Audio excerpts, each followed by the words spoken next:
ஒரு பக்கம் எளிமையான வேட்டி சட்டை, கையில் ஒரு சாதாரண போன், கிராமத்து சாலைகளில் சைக்கிள் பயணம். இது நாம் பலமுறை இணையத்தில் பார்த்த ஜோஹோ நிறுவனத்தின் தலைவர் ஸ்ரீதர் வேம்புவின் முகம்.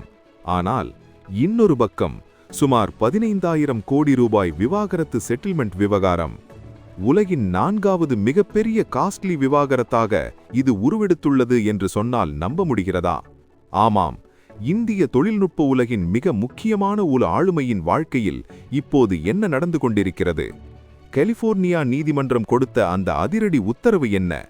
வாருங்கள், இந்த விவகாரத்தின் முழு பின்னணியையும், உலகையே அதிர வைத்த மற்ற டாப் விவாகரத்துகளையும் பற்றி விரிவாக பார்ப்போம். கடந்த சில நாட்களாகவே சமூக வலைதளங்களிலும் வணிகச் செய்திகளிலும் அதிகம் உச்சரிக்கப்படும் பெயர் ஸ்ரீதர் வேம்பு. ஜோஹோ என்கிற மென்பொருள் நிறுவனத்தை உலகளவில் கொண்டு சென்றவர். அமெரிக்காவில் வெற்றிகரமாக தொழில் செய்து வந்த இவர் திடீரென தமிழ்நாட்டின் தென்காசி மாவட்டத்தில் உள்ள மத்தளம்பாறை என்ற கிராமத்திற்கு வந்து குடியேறினார். கிராமப்புற மேம்பாடு, கல்வி என்று அவர் காட்டிய ஈடுபாடு பலரையும் கவர்ந்தது. ஆனால் அமெரிக்காவில் வசிக்கும் அவரது மனைவி பிரமிளா சீனிவாசன் தொடர்ந்த விவாகரத்து வழக்கு இப்போது ஒரு பெரும் பூதாகரமான திருப்பத்தை சந்தித்துள்ளது. அமெரிக்காவின் கலிபோர்னியா நீதிமன்றம் ஸ்ரீதர் வேம்புவை சுமார் $1.7 பில்லியன், அதாவது இந்திய மதிப்பில் சுமார் 15,000 கோடி ரூபாயை ஒரு பாண்டு தொகையாக செலுத்த உத்தரவிட்டுள்ளது. இதுதான் இப்போது சர்வதேச அளவில் பேசுபொருளாகியுள்ளது. இதன் பின்னணி குறித்து சில ஊடக அறிக்கைகள் கூறுவது என்னவென்றால், தனது மகனின் உடல்நிலை மற்றும் குடும்ப சூழல் காரணமாக பல கருத்து வேறுபாடுகள் எழுந்ததாக சொல்லப்படுகிறது. பிரமிளா சீனிவாசன் தரப்பில் முன்வைக்கப்படும் குற்றச்சாட்டு என்னவென்றால், ஸ்ரீதர் வேம்பு தன்னிடம் சொல்லாமல் நிறுவனத்தின் பங்குகளை மாற்றியதாகவும் தன்னை தவிக்க விட்டுவிட்டு இந்தியா சென்று விட்டதாகவும் கூறுகிறார். ஆனால் ஸ்ரீதர் வேம்பு இதை கடுமையாக மறுக்கிறார். தனது குடும்ப வாழ்க்கையில் ஏற்பட்ட சிக்கல்களுக்கும் மகனின் ஆட்டிசம் பாதிப்பிற்கும் தன்னால் இயன்ற அனைத்தையும் செய்ததாக அவர் ட்விட்டர், எக்ஸ் தளத்தில் விளக்கமளித்திருந்தார். சரி, உங்களோட கருத்து என்ன? ஒரு தொழில்முறை வெற்றியாளரின் தனிப்பட்ட வாழ்க்கை இவ்வளவு சிக்கலாக மாற என்ன காரணமாக இருக்கும் என்று நினைக்கிறீர்கள்? கீழே கமெண்ட் பண்ணுங்க. இப்போது இந்த விவாகரத்து வழக்கு ஏன் உலகின் 4வது காஸ்ட்லி விவாகரத்து என்று அழைக்கப்படுகிறது என்று பார்ப்போம். பொதுவாகவே அமெரிக்க சட்டங்களின்படி திருமணத்திற்கு பிறகு ஈட்டப்படும் சொத்துக்களில் கணவன் மற்றும் மனைவிக்கு சமமான உரிமை உண்டு. குறிப்பாக கலிபோர்னியா போன்ற மாகாணங்களில் இது மிக தீவிரமாக பின்பற்றப்படுகிறது. ஸ்ரீதர் வேம்புவின் ஜோஹோ நிறுவனம் அவர் திருமணத்திற்கு பிறகு தொடங்கப்பட்டது என்பதால் அதில் பிரமிளாவுக்கு பெரும் பங்கு உண்டு என்பது அவரது தரப்புவாதம். இது உறுதி செய்யப்பட்டால் உலக வரலாற்றிலேயே அதிக தொகை கைமாறிய விவாகரத்துகளில் ஒன்றாக இது மாறும். சரி, இந்த பட்டியலில் முதல் 3 இடங்களில் இருப்பவர்கள் யார் தெரியுமா? அங்கேதான் நாம் பில் கேட்ஸ் மற்றும் ஜெஃப் பெசோஸ் போன்ற ஜாம்பவான்களை பார்க்கிறோம். உலகின் காஸ்ட்லி விவாகரத்து பட்டியலில் முதலிடத்தில் இருப்பது மைக்ரோசாஃப்ட் நிறுவனத்தின் நிறுவனர் பில் கேட்ஸ் மற்றும் மெலிண்டா கேட்ஸ் விவகாரம். 2021ஆம் ஆண்டு மே மாதம் இவர்கள் பிரியப்போவதாக அறிவித்தபோது மொத்த உலகமுமே அதிர்ந்து போனது. 27 ஆண்டுகள் ஒன்றாக வாழ்ந்த இந்த ஜோடி தங்கள் அறக்கட்டளை மூலம் பல கோடி பேருக்கு உதவி செய்தவர்கள். இந்த விவாகரத்தின் போது மெலிண்டா கேட்ஸிற்கு வழங்கப்பட்ட சொத்துக்களின் மதிப்பு சுமார் $73 பில்லியன் என்று பிபிசி போன்ற சர்வதேச ஊடகங்கள் தெரிவித்தன. அதாவது இந்திய மதிப்பில் பல லட்சம் கோடி ரூபாய்.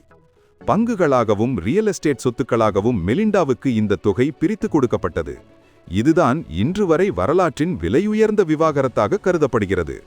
இந்த பட்டியலில் 2ஆம் இடத்தில் இருப்பவர் அமேசான் நிறுவனத்தின் ஜெஃப் பெசோஸ். 2019ஆம் ஆண்டு ஜெஃப் பெசோஸ் மற்றும் மெக்கென்சி ஸ்காட் பிரிந்தபோது மெக்கென்சிக்கு கிடைத்த தொகை $38 பில்லியன். இந்த விவாகரத்திற்கு பிறகு மெக்கென்சி ஸ்காட் உலகின் முன்னணி பெண் கோடீஸ்வரர்களில் ஒருவரானார். இங்கே கவனிக்க வேண்டிய விஷயம் என்னவென்றால், விவாகரத்திற்கு பிறகும் அமேசான் நிறுவனத்தின் வளர்ச்சி பாதிக்கப்படவில்லை. மெக்கென்சி தனக்கு கிடைத்த பெரும் தொகையை சமூக சேவைகளுக்காக தானமாக வழங்கத் தொடங்கினார். ராய்ட்டர்ஸ் அறிக்கையின்படி அவர் இப்போது வரை உலகின் மிகப்பெரிய நன்கொடையாளர்களில் ஒருவராக திகழ்கிறார். ஒரு விவாகரத்து ஒரு பெண்ணை உலகின் பெரும் செல்வந்தராக மாற்ற முடியும் என்பதற்கு இதுவே மிகச்சிறந்த உதாரணம். அடுத்து 3ஆம் இடத்தில் இருப்பது ஒரு பழைய விவகாரம். ஆனால் அதன் மதிப்பு இன்று வரை டாப் லிஸ்டில் இருக்கிறது. 1999ஆம் ஆண்டு நடந்த பிரெஞ்சு அமெரிக்க கலை டீலர் அலெக் வைல்டன்ஸ்டீன் மற்றும் ஜாக்லின் வைல்டன்ஸ்டீன் வழக்கு. சுமார் 21 வருட திருமண வாழ்க்கைக்கு பிறகு ஜாக்லினுக்கு $3.8 பில்லியன் வழங்கப்பட்டது.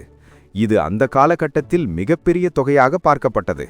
இதோ இப்போது 2026இன் தொடக்கத்தில் ஸ்ரீதர் வேம்புவின் $1.7 பில்லியன் பாண்ட் உத்தரவு இவர்களை தொடர்ந்து அடுத்த பெரிய இடத்தில் வந்து நிற்கிறது.